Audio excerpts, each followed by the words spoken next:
¿Y si te dijera que hubo un avión supersónico tan ambicioso, tan audaz y tan adelantado a su tiempo, que jamás tocó una sola nube, porque el Concorde lo derrotó antes incluso de despegar? Imagina una mañana gris, un hangar silencioso y sobre una mesa de diseño extendida como campo de batalla, los planos de un gigante que nunca sería. Allí, entre luces frías y lápices temblorosos, nació un proyecto que prometía cambiar la historia de la aviación, pero que murió sin hacer ruido, como un susurro perdido entre turbinas encendidas. Esta es la historia del avión de pasajeros supersónico que el Concorde mató antes de abrir sus alas. Fue una época en la que la humanidad parecía obsesionada con romper límites. Los años 60, la era de los astronautas, los motores rugientes, las computadoras del tamaño de habitaciones y las promesas de un futuro brillante que avanzaba a velocidad Mach. En los aeropuertos, los pasajeros miraban al cielo con esperanza, preguntándose cuándo los vuelos transatlánticos dejarían de ser largos, tediosos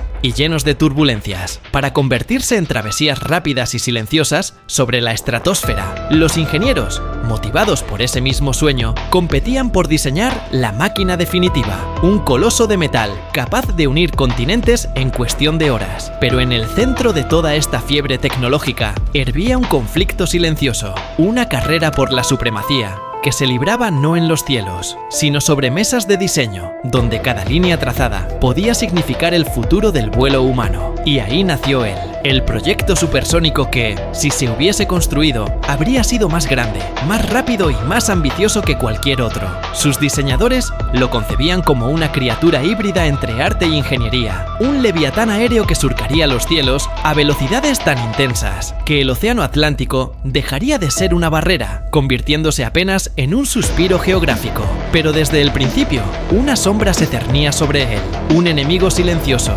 elegante y proveniente de la mismísima cúspide tecnológica europea, avanzaba en paralelo. Su nombre era Concorde, y aunque ambos surgieron de sueños similares, solo uno viviría para contarlo. Antes de revelarte quién diseñó este avión fantasma, debo llevarte a una sala especial, escondida en lo profundo de la burocracia aeronáutica. Allí, sobre mesas largas llenas de café frío, se discutía algo que pocos civiles entendían. No solo se trataba de crear un avión rápido, sino de decidir quién controlaría el futuro del transporte aéreo. Los franceses avanzaban con arrogancia técnica, los británicos con precisión casi quirúrgica. Los estadounidenses, sin embargo, miraban desde lejos, calculando, especulando, planeando. Y fue en ese clima de tensión creativa que nació el proyecto que ahora analizamos. Un proyecto aparentemente destinado a reinar en el futuro. Nadie imaginaba que aquel reinado se desvanecería antes de ser coronado. Te pido ahora que imagines un diseño tan imponente que hacía al Concorde parecer casi pequeño. Alas delta de tamaño monumental, motores capaces de beber combustible como fuego líquido y una cabina diseñada para transportar, no a 100, sino a cientos de pasajeros a través del océano en menos de 3 horas. Era un sueño que brillaba con luz propia. Pero los ingenieros, al estudiar las primeras maquetas, se dieron cuenta de algo perturbador. Para que este proyecto viviera, debía enfrentar desafíos que rozaban lo imposible: peso, calor, costos, ruido, aerodinámica. Cada triunfo técnico abría un nuevo abismo de incertidumbres. ¿Por qué, si el proyecto era tan impresionante, se dejó morir sin siquiera entrar en fase de prototipo? La respuesta, como todo en la historia humana, es un cóctel de ambición, rivalidad y miedo. Los británicos y franceses estaban a punto de presentar al mundo su joya supersónica. El Concorde no solo era elegante, era real, tangible, casi listo para volar. Y en este juego de titanes, quien llegara primero dominaría no solo los cielos, sino la narrativa del futuro. El proyecto rival, aún detenido en la mesa de diseño, empezó a verse cada vez menos como una promesa y cada vez más como un riesgo. La situación se volvió más tensa cuando un informe confidencial llegó a los altos mandos. La ONU estudiaba imponer limitaciones a los vuelos supersónicos debido al estruendo de sus explosiones sónicas sobre zonas pobladas. Un pequeño detalle técnico se transformó en amenaza global. ¿Qué pasaría si el mundo prohibía los vuelos sobre tierra? ¿Qué ocurriría si las rutas supersónicas solo fuesen permitidas sobre océanos? De pronto, aquel coloso en diseño se tambaleó como un gigante con pies de barro. Su tamaño, su capacidad, sus motores, todo estaba pensado para un negocio que, de un día para otro, empezaba a verse más pequeño. Pero aún no te he contado el verdadero golpe. El Concorde no solo avanzaba, inspiraba admiración, era material de portada, protagonista de conferencias, símbolo de aliados unidos por un sueño común.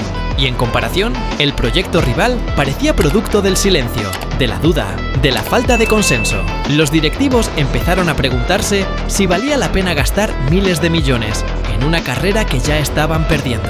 No se trataba solo de tecnología, se trataba de narrativa, de prestigio, de poder político. En aviación, como en la historia, quien controla la narrativa, controla el destino. En una reunión clave, cuyos detalles permanecen envueltos en sombras, se discutió el futuro del proyecto. Algunos defendían su grandeza, otros, más cautelosos, señalaban los problemas estructurales que comenzaban a aparecer: sobrecalentamiento en la zona inferior del fuselaje, riesgo de fatiga en las alas debido a la presión supersónica, costos operativos tan desorbitantes que incluso aerolíneas con respaldo estatal tenían dudas. Pero lo más devastador fue un comentario simple, casi un susurro: el Concorde ya casi está listo.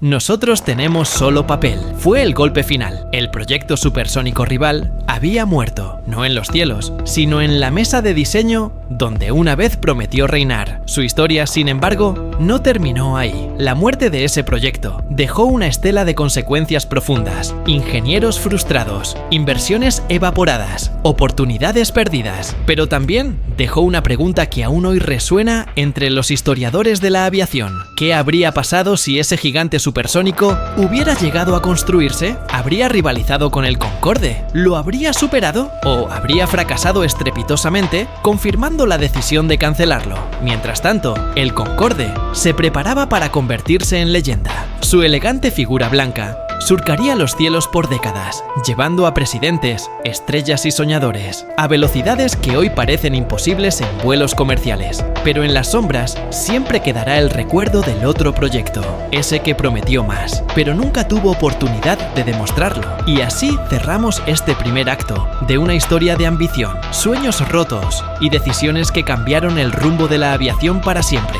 Ahora que conoces el nacimiento, la lucha y la caída silenciosa de este proyecto supersónico, queda aún por contar lo más intrigante: lo que este cancelado coloso reveló sobre el futuro, lo que dejó como legado y los secretos que permanecieron ocultos por décadas. Pero para entender realmente el impacto de aquel proyecto derrotado antes de nacer, debemos regresar a un momento que pocos recuerdan: aquella tarde silenciosa en la que un ingeniero, agotado, permaneció solo en la sala de diseño, mientras todos abandonaban el edificio.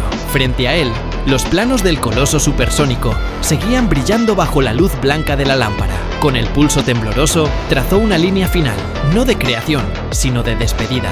Fue entonces cuando pronunció una frase que quedó registrada en un informe interno: hicimos un avión para un mundo que aún no existía. Era una sentencia dura, pero también una puerta que abría nuevas preguntas. ¿Acaso ese avión era demasiado avanzado o el mundo demasiado tímido para atreverse? Ese ingeniero no estaba equivocado. Los estudios de mercado mostraban algo inquietante. Aunque el público soñaba con volar más rápido que el sonido, las aerolíneas temían los números. Los costos eran astronómicos, el combustible una bestia insaciable y las regulaciones sobre el ruido cada vez más estrictas. El proyecto supersónico rival era como un cohete diseñado para una misión imposible, hermoso pero inadecuado para la realidad que lo rodeaba. Mientras tanto, el Concorde, más ligero y estilizado, ya había firmado contratos, asegurado inversiones y conquistado titulares. Su sombra era demasiado larga para que otro gigante naciera a su lado. Pero había algo más, un detalle que muy pocos conocían y que se mantuvo oculto durante décadas. Aquel proyecto supersónico nacía bajo el nombre no oficial de El Doble Fantasma. Lo llamaban así por su capacidad proyectada de transportar el doble de pasajeros que el Concorde y por su velocidad ligeramente superior, que en simulaciones rozaba un número que todavía hoy provoca escalofríos: Mach 2.7. A esa velocidad, las ventanas iban a necesitar aleaciones especiales, las uniones del fuselaje estarían sometidas a una tensión imposible y la temperatura exterior podría fundir materiales tradicionales como si fueran mantequilla dejada al sol. Los ingenieros soñaban con superaleaciones, nuevas configuraciones internas y sistemas de enfriamiento que parecían sacados de ciencia ficción. Cada avance era un salto hacia adelante. Cada salto, una caída en un pozo más profundo de complicaciones. Y justo cuando parecía que el proyecto iba a recibir una inyección de financiamiento, ocurrió algo que cambió la historia. Una filtración. Un periódico británico publicó un artículo que insinuaba que el proyecto rival estaba plagado de problemas, que era inestable, riesgoso, demasiado costoso. Lo que nadie sabía era que detrás de esa filtración había manos moviendo hilos con precisión quirúrgica. Algunos historiadores aseguran que fueron intereses políticos, otros que fueron estrategias empresariales para proteger al Concorde de cualquier posible competencia futura. Sea cual fuere la verdad, ese artículo se convirtió en el golpe que faltaba. Los inversionistas retrocedieron, los gobiernos dudaron, las aerolíneas se echaron hacia atrás. El proyecto murió oficialmente 2 semanas después, sin ceremonia alguna. Pero, ¿cuál fue el costo real de esa cancelación? No hablo de dinero, hablo del futuro perdido. Si ese avión hubiera llegado a construirse, habría cambiado para siempre la manera en que viajamos hoy. Las aerolíneas habrían invertido en nuevas rutas, en infraestructura especializada. Los aeropuertos habrían creado estaciones dedicadas a los gigantes supersónicos. La industria entera habría evolucionado para abrazar el futuro. En cambio, lo que ocurrió fue lo contrario. El Concorde dominó los cielos por un tiempo, sí, pero su reinado fue breve, muy breve. Desde sus primeros vuelos, empezó a enfrentar los mismos demonios que había visto el proyecto rival: costos enormes, ruido atronador, limitaciones de ruta y una presión ambiental y política creciente. El sueño supersónico que había inspirado a una generación empezó a desmoronarse. Y cuando el Concorde fue retirado finalmente del servicio, el mundo regresó a la velocidad subsónica, como si la humanidad hubiera frenado su propia evolución. El verdadero enemigo no fue la competencia, ni los costos, ni la política. El verdadero enemigo fue el tiempo. Este proyecto supersónico nació en el momento equivocado, y cuando el momento correcto llegó, décadas más tarde, ya nadie recordaba su nombre. Las carpetas habían sido archivadas, los ingenieros jubilados, los sueños relegados al polvo, pero algunos fragmentos sobrevivieron: modelos a escala, notas técnicas, cálculos imposibles, documentos que, años después, inspirarían a una nueva generación de diseñadores que buscaban revivir el vuelo supersónico, esta vez con tecnologías más limpias, motores más silenciosos y materiales capaces de soportar temperaturas que antes habrían destruido un avión en pleno vuelo, porque aunque el proyecto murió, su espíritu no lo hizo.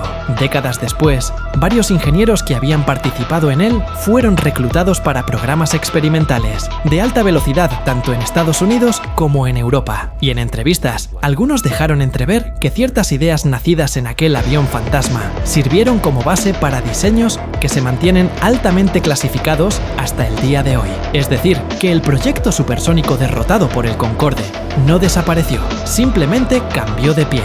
Pero volvamos al presente narrativo. Queda por atravesar el momento más intenso, el clímax emocional de esta historia. Ese instante congelado en el tiempo en el que la industria aeronáutica se vio obligada a reconocer que había desperdiciado un legado. Imagina un auditorio lleno, un evento interno de una gran compañía aeronáutica hacia finales de los años 90. Luces apagadas, ingenieros veteranos en primera fila, y de pronto, en pantalla gigante, aparece un modelo 3D recreado digitalmente del avión cancelado. El silencio se vuelve tan denso que parece vibrar. Algunos ingenieros lo observan con melancolía, otros con rabia, pero todos sienten lo mismo: la punzada de lo que no fue. La presentación muestra cómo, con las tecnologías modernas, el avión habría sido viable. Motores más eficientes, materiales compuestos, aerodinámica refinada. Cada diapositiva es una herida nueva, cada comparación con el Concorde una revelación amarga. Aquel avión fantasma habría sido más grande, más rentable, más resistente y más rápido. Y justo cuando la sala parece a punto de colapsar bajo el peso de la nostalgia, la simulación muestra el momento más poderoso, el despegue que nunca ocurrió. El sonido del motor, ficticio pero perfecto, retumba en los parlantes. El fuselaje se inclina, la pista se alarga y el coloso imaginario asciende con una majestuosidad que hace contener la respiración. Un despegue que no existe en la realidad, pero que vive, aunque sea, en la memoria digital. Ese fue el clímax no oficial de esta historia, el instante en que los ingenieros comprendieron que la cancelación no solo mató un avión, mató una posibilidad. Y cuando la simulación termina, un veterano rompe el silencio con una frase que retumba aún hoy en conferencias: si lo hubiéramos construido, el mundo sería otro. Nadie se lo cuestionó, todos lo sabían. Las consecuencias de aquella decisión siguen resonando. La aviación comercial dejó de avanzar hacia el futuro supersónico y tomó un rumbo distinto: mayor capacidad, más eficiencia, menos velocidad. Los cielos se llenaron de aviones grandes y lentos, perfectos para transportar millones de pasajeros, pero incapaces de desafiar las barreras del tiempo. El mundo eligió la seguridad de lo probado, no el riesgo de lo extraordinario. Y quizá, en algún lugar, esa elección costó más de lo que jamás sabremos. Pero no todo es melancolía. El legado técnico revivió. Muchos de los conceptos del avión cancelado sirvieron para programas experimentales que buscan recuperar la velocidad perdida. Hoy se habla de jets silenciosos, vuelos a velocidad Mach sin explosiones sónicas perceptibles, materiales autorreparables, motores híbridos, combustibles ultraligeros. Y aunque ninguno de estos proyectos ha alcanzado todavía el cielo, todos llevan la huella lejana de aquel diseño que el Concorde derrotó antes de que despegara. Y así, el círculo se cierra. Un proyecto que murió en el papel, pero que vive en la inspiración. Un Concorde que ganó la batalla, pero perdió la guerra del tiempo.